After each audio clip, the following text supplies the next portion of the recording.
Hey guys, welcome back to my channel. So in today's video, I'm going to be talking to you guys about the PPS credentialing. What is it and how would one go about obtaining it? But before I get into the video, I do want to put out a few disclaimers first. First disclaimer is that the PPS credential may not be the only type of credentialing needed to be a school counselor or to work in a school. It honestly does vary state by state and sometimes even by county. So that is why I am highly suggesting that you guys please do your own research. Really look into the role and the position that you want and see what type of credentialing requirements, degree is needed for that position. The second disclaimer, but it's a little bit more like advice, is my mentor gave me a great piece of advice that I want to share with all of you guys because it is really helpful. They told me to go on websites like LinkedIn or Glassdoor. Now, by going on these websites and looking up the position that you're interested in, it's going to tell you a lot of things.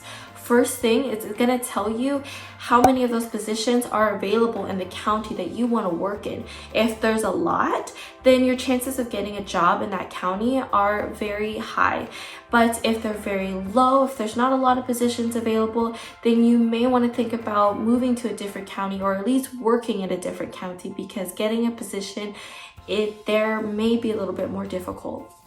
The second thing that this is going to tell you is the description of the job. So this is a really great way for you to see what the day-to-day task or requirements are for that role. For me, I was able to get a really great description and an understanding of what is a school counselor, what is expected of one, and what do they really do on a day-to-day basis.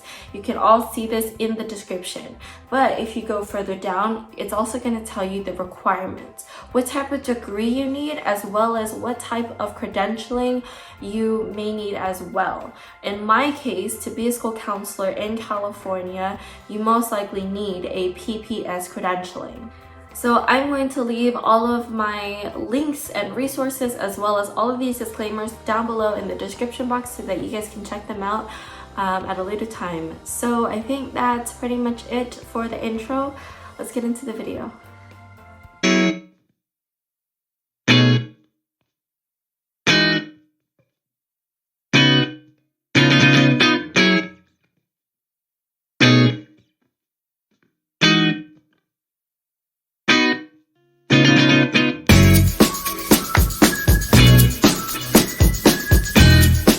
Okay guys, so I have my notes, I have my coffee, let's get into it. A PPS credentialing, what is it?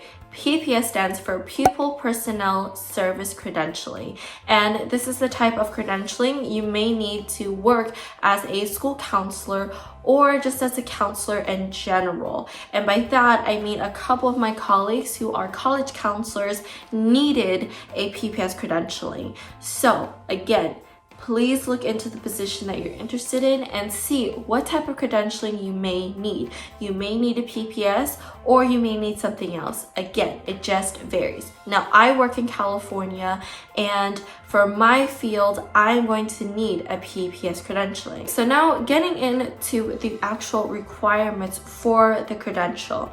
So the first step is to obtain a baccalaureate degree or higher from a regional college or university. Now, I received my BA from a four-year college, and this is a requirement because it is needed for the next step, which is to complete a master's program. Now, the master's program has to consist of a minimum of 48 semester units in a commissioned approved professional preparation program specializing in school counseling, including a practicum with school-age children. Now, again, disclaimer, a lot of the information that I am providing is centered around school counselors. So if you're looking for a PPS, but you're doing something different, keep in mind that the requirements may be a little bit different. So again, do your research. I am leaving all of the requirements, all of my links, everything down below in the description box so you guys can check it out yourselves. So I'm going to go into more detail about what the practicum may look like and the requirements for that. But before I do, I want to move on to step 3, which is to obtain a formal recommendation of a California college or university with a commissioned approved pupil personnel service program specializing in school counseling. I know that was a mouthful. So this process, it will result in the college or university submitting the recommendation themselves online. So it's more so the college that is doing this for you, but you have to look into the program that you're in and see what the requirements are for that, because that can look different depending on what university or what program you're in. Now, the 4th step is to complete the basic skills requirement, and you can do this a number of different ways, but the most common that I have seen and the route that I'm going to take is to take the CPS.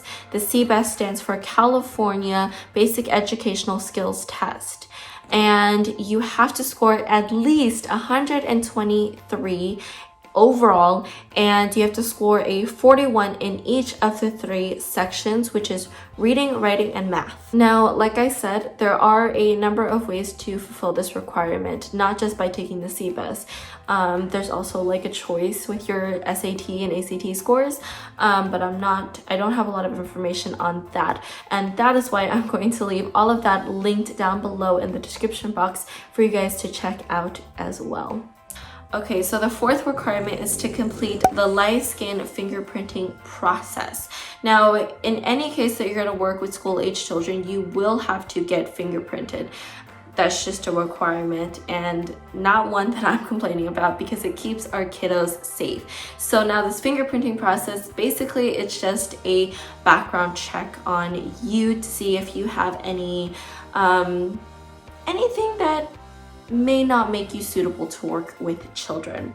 Now, I just completed my live scan just recently, I think maybe 2-3 days ago, and I still haven't got my results back. It does take a while for that, but the process to complete your live scan is you will have to go to a certified live scan place, and that can look like a number of places.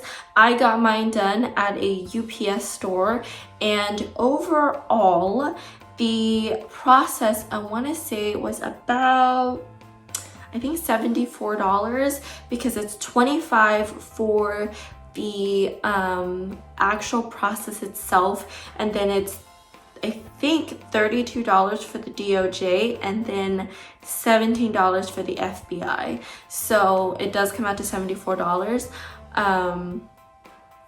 Small price to pay for the safety of our kiddos, if you ask me.